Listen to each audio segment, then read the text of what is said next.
नमस्कार, मी विशाल गोलब, माऊली एजन्सी बार्शी.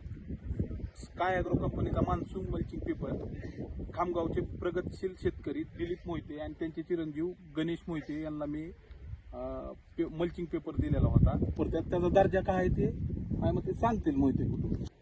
आपलं दरवर्षी तरकारी असते बरोबर. आणि 2 वर्षाला आपण तुमच्याकडून मान्सून वापरतोय. बरोबर. त्यामुळं क्वालिटी आपल्या 2 वर्ष लक्षात आली. यावेळेस आपण स्पेशल कलिंगडासाठी 5 एकर रान तयार केलेलं. 5 एकराला टोटल आपण 2 दिवस झाला आता मान्सूनचा अंतरलेला. त्यामुळं एकदम मस्त कागद पण बसलाय.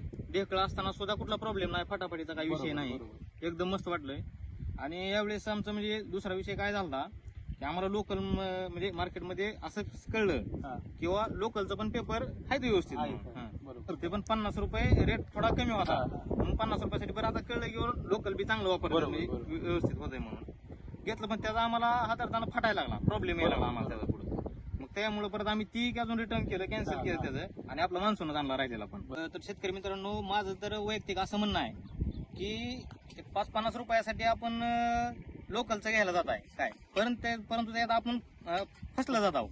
5-50 रुपयासाठी फसलं जातो. असं काय म्हणजे 50 रुपयांना पैसे आपले वाढत नसतात. परंतु असं जर प्रॉब्लेम परत यायला लागला तर त्याचा म्हणजे पूर्ण त्रास होतोय आपल्याला. त्याचा म्हणजे प्रॉब्लेमच येतो पूर्ण टोटल. आता हा 20 मायक्रॉन आहे, 20 मायक्रॉन पेपर, ह्याच्यात पाय जरी दिला तरी ह्या पेपरला काय होत नाही.